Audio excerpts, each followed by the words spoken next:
Hey everyone, welcome back. Are you ready to dive deep into a book that's really unlike anything I've ever read before? I think so, yeah. It's called The Internet King, and it's really making a splash for its totally new perspective on AI, artificial intelligence, and what the future of the internet might be like. Yeah, and you know what grabbed me right away? It doesn't just rehash those old robot uprising stories we've all heard before. Right. It goes somewhere completely different. It pictures a kingdom, but it's a kingdom ruled by AI. And that idea, I think, feels super relevant now. I mean, look at how digital everything is becoming, right? Yeah, absolutely.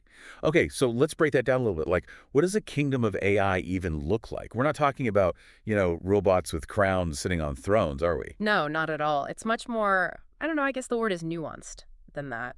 The book creates this whole complex virtual world. It's kind of like, I guess you could compare it to those massively multiplayer online role-playing games that are so popular. MMORPGs, Yeah, exactly, MMORPGs.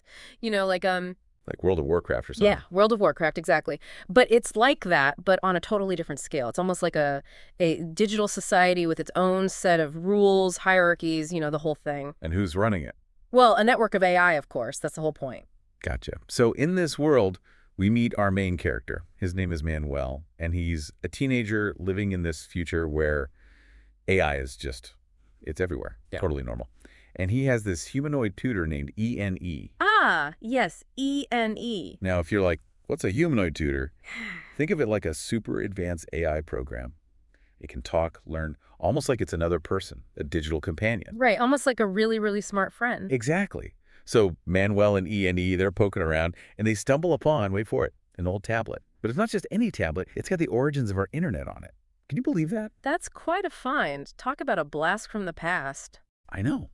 So naturally, they're fascinated, and this discovery sets them off on this quest to figure out the mysteries of this whole virtual kingdom. And it's ruled, get this, by the King of Kings. Mysterious. Very mysterious. And then there's this other character, Thomas Didymus, the twin, and figuring out his connection to the King of Kings is like, well, that's a big part of what Manuel has to solve. It sounds like a lot to unravel. Oh, it is, and this is where the book gets really interesting with its structure. The story, it unfolds in reverse. Like Yeah. you start at the end, and then it goes back in time to show you how everything happened. Whoa, rewind. Yeah. So we see Manuel dealing with some, I don't know, consequence of something he did, but we don't know what yet. Yeah. And then the story basically rewinds, like hitting the rewind button, to show us how he got to that point. Wow, I've never heard of a book structured like that before. It must really keep you on the edge of your seat. It does. It's like you're constantly putting the pieces of the puzzle together. You see what happens in the future, and then you see all the choices Manuel makes that lead to that future.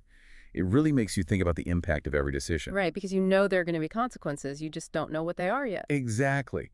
Now, I got to admit, I love when books throw in pop culture references, like little Easter eggs for the readers. And this book is full of them. It's got stuff from Ready Player One, classic video games like Doom.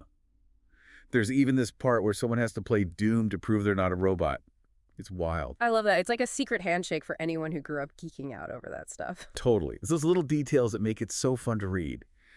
But honestly, what makes this book really special is that it goes beyond just being a fun, geeky adventure. It makes you think about some big questions, especially about how technology is changing the world and society. There's this quote from Umberto Eco that I thought was so powerful. He said, "The internet is a danger for the ignorant." Oh, wow. That is a powerful statement and kind of scary when you really think about it. It is. So Yeah. how does that idea play out in The Internet King? What's the connection?